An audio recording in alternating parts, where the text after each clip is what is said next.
Assalamualaikum warahmatullahi wabarakatuh. Kami dari kelompok 4 yang beranggotakan 4 orang. Saya Wike Denisa Putri, Saya Feliska Aisyah, dan saya Yuni Paciani, dan saya Vina Nafila. kami akan menjelaskan materi tentang pemberian kompensasi. Kompensasi adalah sesuatu yang diterima para karyawan sebagai bentuk balas jasa atas kerja mereka. Jadi, kompensasi itu dibagi menjadi dua. Yang pertama yaitu kompensasi finansial.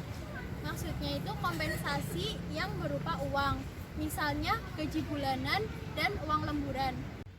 Yang kedua yaitu kompensasi non-finansial atau kompensasi yang tidak berupa uang atau nominal, misalnya cuti atau jam istirahat.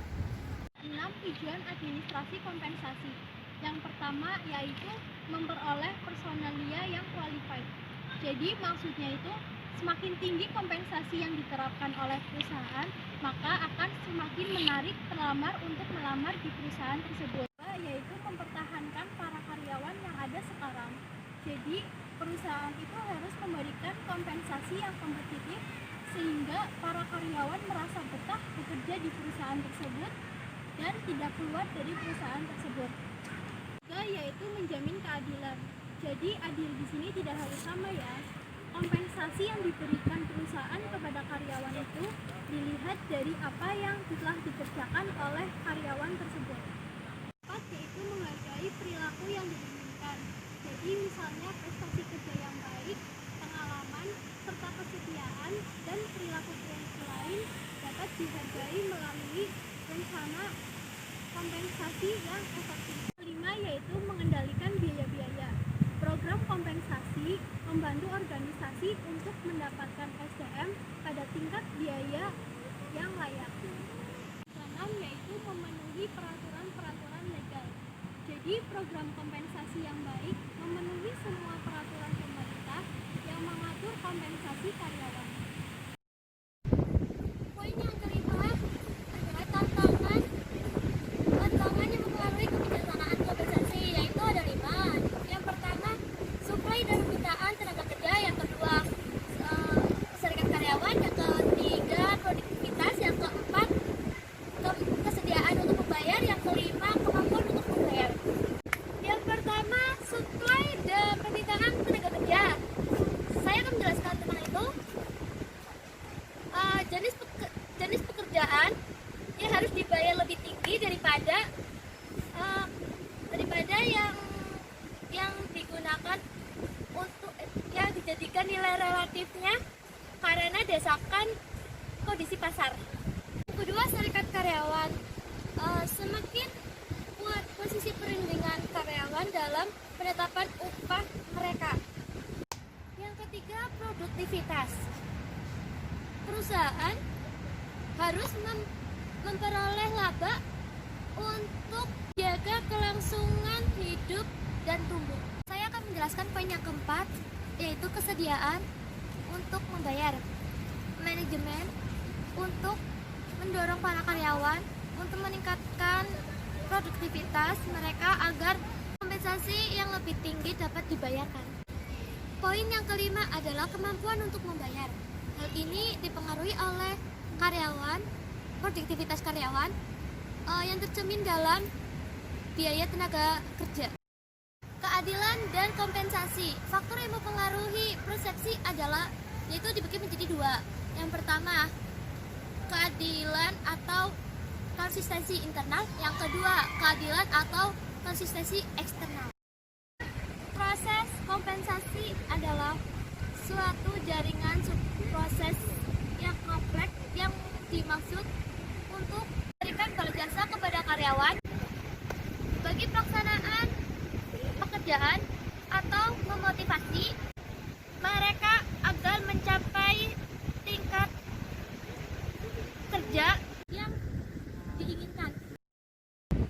Evaluasi pekerjaan adalah mendapatkan konsistensi internal dan eksternal dan pengupahan dan penggajian. Metode-metode evaluasi pekerjaan. Jadi, metode evaluasi pekerjaan itu ada 4 dan dapat dibagi menjadi 2 kategori. Kategori yang pertama yaitu metode non-kuantitatif dan yang kedua yaitu metode kuantitatif. Metode non-kuantitatif ada dua. Yang pertama yaitu job ranking dan yang kedua job grading. Job ranking yaitu panitia mereview analisis pekerjaan yang ditentukan tingkatannya berdasarkan nilai kepentingan relatif. Dan yang kedua job grading yaitu perusahaan menyusun deskripsi standar untuk kelompok pekerjaan yang akan digunakan untuk menilai pekerjaan. Metode yang kedua adalah metode kuantitatif. Metode kuantitatif juga dibagi menjadi dua. Yang pertama adalah perbandingan faktor. Perbandingan faktor yaitu suatu aplikasi untuk menilai prestasi orang ke orang pada evaluasi pekerjaan. Dan yang kedua yaitu point system. Nah, point system ini adalah salah satu sistem penilaian yang paling banyak digunakan dalam praktek. Insentif finansial. Sistem ini biasanya digunakan untuk menggambarkan rencana pembayaran upah karyawan yang dikaitkan dengan produktivitas karyawan tersebut. Time of benefits. Time of benefits adalah periode waktu di mana karyawan tidak bekerja tetapi tetap dibayar.